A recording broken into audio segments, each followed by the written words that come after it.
Because the Naruto Shippuden anime is currently stuck in filler hell, it's more like a filler inferno now. But anyway, because of that, I've decided to make this video talking about the cutscenes for Naruto vs. Sasuke, the final fight of Naruto vs. Sasuke that comes in the Naruto Shippuden Ultimate Ninja Storm 4. If you haven't seen it already, it's pretty freaking cool. Link of it is in the description. I personally am not a gamer, okay? So I don't play a lot of video games, but I am a fan of stories being told through visual mediums, and I thought, I mean, a video game is technically like a movie in a way. It's a different genre, but it's kind of like the same in that like you're playing the story and you go along with the story. And honestly, when it comes down to the anime, like the only thing that we're technically missing from the canon storyline is the fight against Kaguya and that final fight of Naruto versus Sasuke. So here we go. So just for starters, everything related to graphics, be it the textures, be it the characters' facial expressions, be it the environment, the backdrops, everything related to that just looks fucking gorgeous. It is amazing. There are certain points in the video that I watched where you see that the mouths of the characters don't really go along with what they're saying. They're a little bit off. But other than that, man, like these sequences, this entire sequence, I think it's setting the bar for the anime. It really is. Like the anime better bring it after all those fucking fillers, because this is just it looks gorgeous. I mean, just look at this shot of Sasuke's perfect Susanoo. It looks so menacing, staring down at Naruto, like it's the angel of death that's come to take Naruto away. Now, it's obviously been a while since I've read the manga, so there's this one part that really surprised me in the fight where, like, Sasuke absorbs the bijus, the chakra from the tailed beasts that are trapped in, like, these meteor rocks around him. So he gets that chakra, and then Naruto is able to match that by cloning Kurama. I think he makes, like, 2 clones, so it turns to 3. He fuses the 3 Kuramas together, and that's how he matches Sasuke. So I was watching that, and I'm like, where the fuck did Naruto get that chakra to be able to match, like, the chakra from the bijus plus Sasuke's chakra? Is it because Naruto still had some reserves, some residue from the time that the tailed beast fist bumped him and told him what their names were? Or is it because Kurama's complete chakra, notice that I'm saying Kurama's complete chakra, the yin and the yang, is that powerful? Because if that's the case, then that means that Kurama's chakra is it's equal the amount of chakra that the tailed beasts 1 through 8 have. Like combined, bro. Holy shit, that's crazy. You are standing in the way of my revolution, Naruto.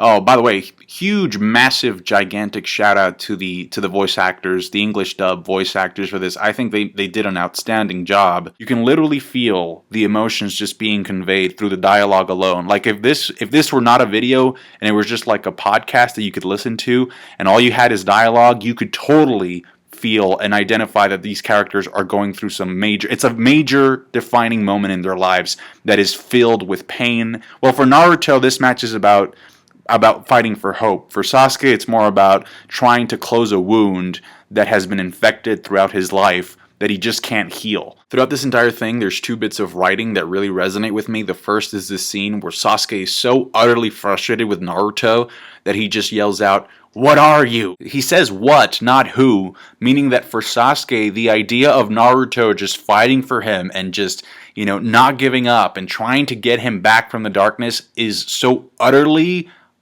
foreign to him that to him Naruto is like this entity that is no longer a human being. There has to be some weird hocus pocus shit going on in Naruto's head for him to just keep wanting to bring Sasuke home and back or whatever. Because I really think that deep down Sasuke truly believes that he just doesn't deserve a friend like Naruto. And the second bit of writing that I enjoyed from this scene was this part here when Sasuke's kind of reflecting to himself and he's thinking he's thinking about Naruto, and then he says, "But deep down inside, I was interested in you too." Oh shit, look at that. I mean, the amount of fan fiction that can come out of this one single screenshot is crazy, alright? So set up the dating profiles, get the Tinder accounts for Naruto and Sasuke. That's not even how Tinder works. I don't even know why I said that. No, but seriously, like the part that I really enjoyed was at the end of the fight when both Naruto and Sasuke have like given their all and they're just like, lying there,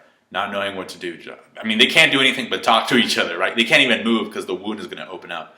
But when Sasuke asks Naruto to define what a friend is to Naruto, and Naruto says, you can't really put that into words, and he starts talking about how he moves Sasuke to tears with his definition about how just seeing Sasuke carrying that load by himself, you know, I can't really explain it, but it just hurt. When he said that, man, and Sasuke starts crying, man, I gotta be honest, it hit home. It hit home. I was like, they better nail this in the fucking anime, man. If they don't fucking nail it the way they did it here with the video game, I'm gonna be pissed. I think it's interesting because at that point, like, Sasuke is technically like the only remaining Uchiha.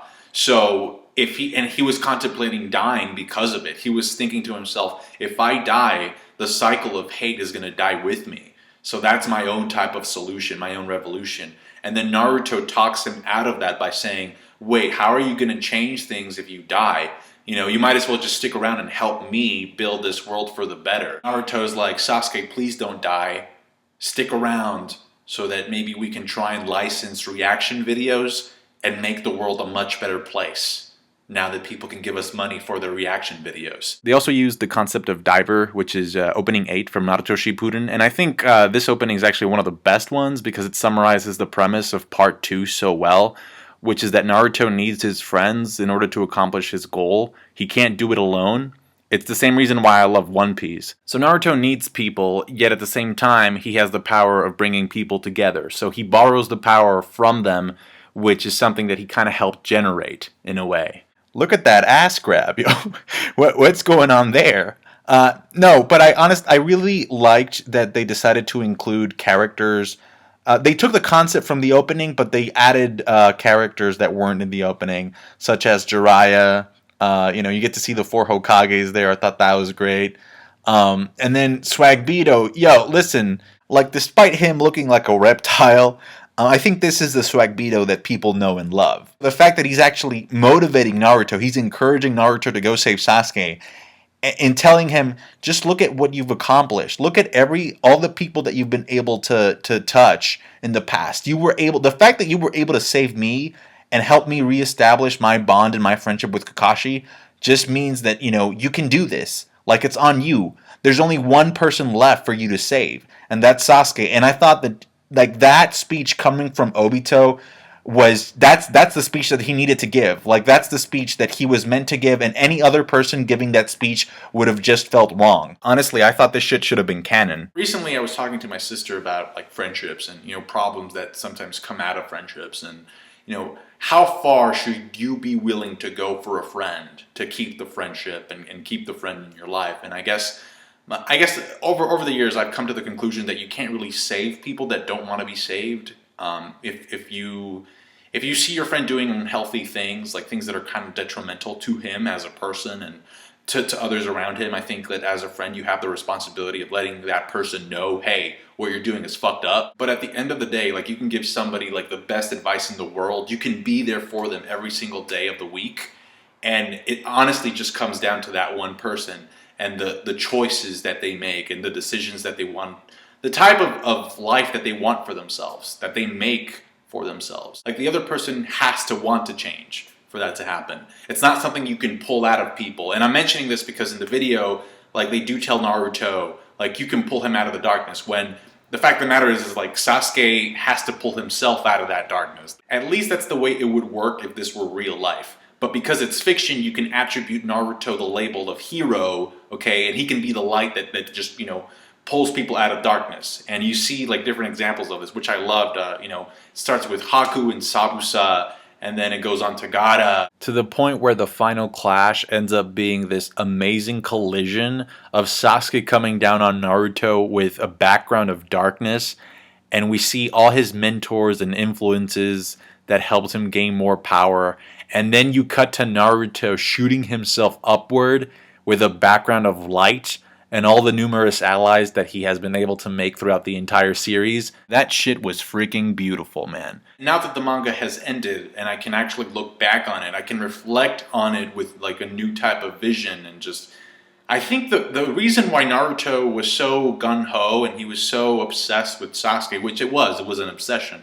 And any obsession is unhealthy. But now I really do think that the reason why Naruto utterly refused to give up on Sasuke was because I think Naruto deep down knew that Sasuke really did want to be saved. So yeah, I thought it was just really cool to see this, visually, depicted in some way, shape, or form.